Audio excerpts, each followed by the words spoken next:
Bibliología, lección número 6, audio número 1.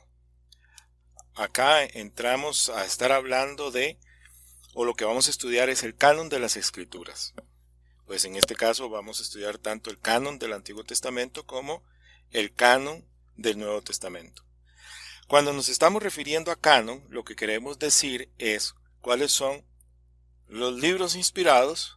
Por ende, al decir cuáles son los libros inspirados, estamos diciendo cuáles libros son palabra de Dios, ¿no? Y entonces tenemos un canon para el Antiguo Testamento, un canon para el Nuevo Testamento. Y definimos canon como el conjunto de las escrituras oficialmente aceptadas por su inspiración y por su autoridad reconocida.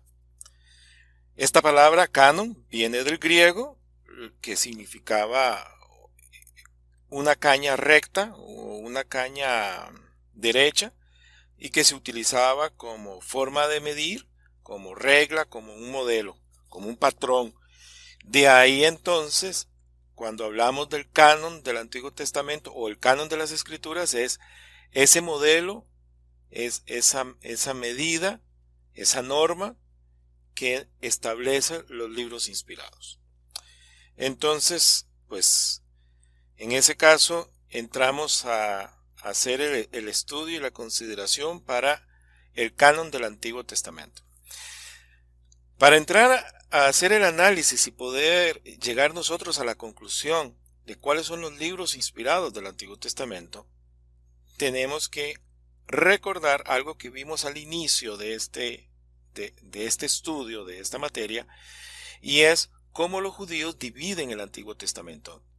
Rápidamente, como mención, nosotros dijimos que nosotros lo dividimos en Pentateuco, luego libros históricos, libros poéticos y libros proféticos. Los judíos lo dividen en tres grandes secciones, a saber, la ley, los profetas y los escritos. Entonces, por la ley entendemos lo que nosotros llamamos el Pentateuco. La ley son los 5 libros escritos por Moisés. Lo que ellos llaman profetas no es puntualmente lo que nosotros llamamos profetas. Entonces ellos, cuando se refieren a los profetas, tienen una subdivisión dentro de estos profetas, que son los profetas anteriores y los profetas posteriores. Dentro de los profetas anteriores, ellos incluyen en este caso a Josué, me refiero a libros, a Josué, a Jueces, Samuel como un solo tomo, Reyes como un solo tomo. Y dentro de los profetas posteriores están Isaías, Jeremías, Ezequiel y el libro de los 12, o el rollo, más exactamente, el rollo de los 12, que son los que nosotros llamamos los profetas menores. Luego están los escritos. Y por un simple descarte, en los escritos están todos los demás. Empieza por Salmos, en el caso de la división que hacen los judíos.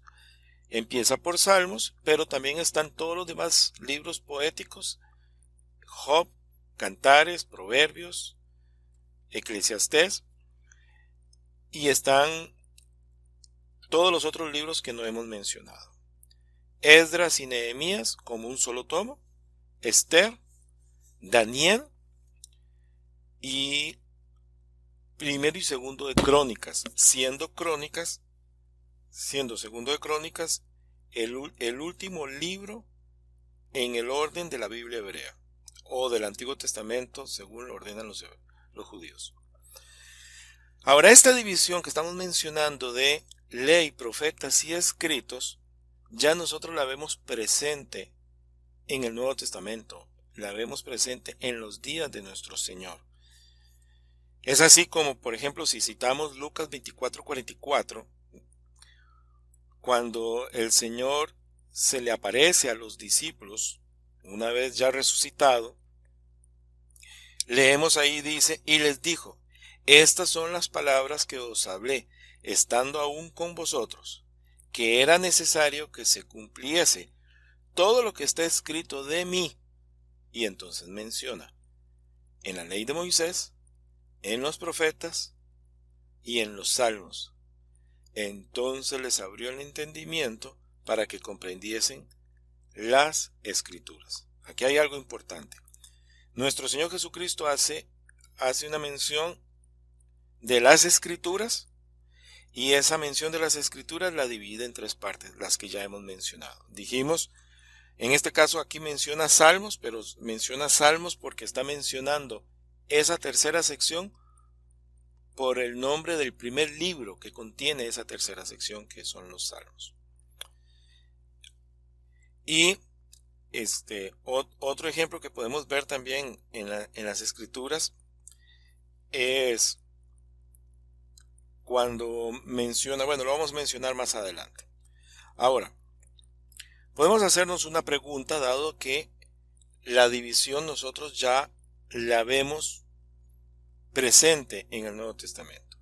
Y es, ¿desde cuándo se da esta división en tres partes en el Antiguo Testamento?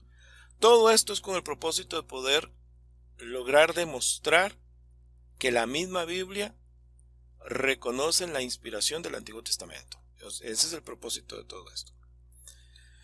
Pues bueno, dentro de un libro apócrifo, el que es conocido como Eclesiástico, o el libro de sabiduría del hijo de Sirac, él empezando el libro, él menciona lo siguiente, dice, bueno, en el prólogo, ¿verdad? Dice, en repetidas ocasiones en el prólogo, dice lo siguiente, a su traducción habla de su abuelo como un estudiante de la ley, y dice, como un estudiante de la ley, los profetas y los otros libros de nuestros padres.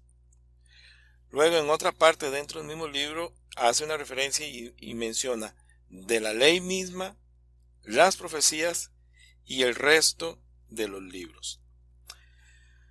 Tal vez algunos se preguntará, pero ¿qué me vas a citar el libro de Eclesiástico? ¿Qué autoridad tiene? No, no tiene ninguna autoridad. Simplemente como una referencia histórica.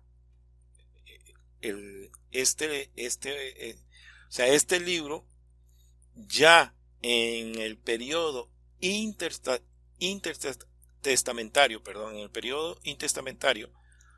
que es cuando estos libros apócrifos son escritos, por lo menos tenemos un testimonio secular, en este caso tendríamos que llamar, donde también esa división ya está presente. O sea, la vemos presente en los días de nuestro Señor, pero también está presente dentro, o sea, desde antes de que nuestro Señor, físicamente hablando, apareciera en esta tierra.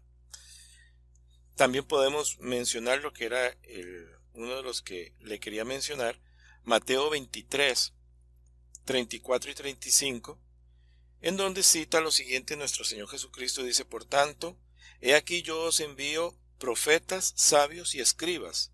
A unos mataréis y crucificaréis, a otros azotaréis en vuestras sinagogas, perseguiréis de ciudad en ciudad, para que venga sobre vosotros toda la sangre justa que se ha derramado sobre la tierra, desde la sangre de Abel el justo, hasta la sangre de Zacarías, hijo de Berequías, a quien matasteis entre el templo y el altar. ¿De qué está mencionando? Lo importante aquí es los puntos opuestos del que habla nuestro Señor Jesucristo, porque dice, desde la sangre de Abel el justo, ahí está mencionando el relato del Génesis, ¿no? Abel, el hijo de Adán y Eva. Dice, hasta la sangre de Zacarías, hijo de Berequías, a quien matasteis entre el templo y el altar.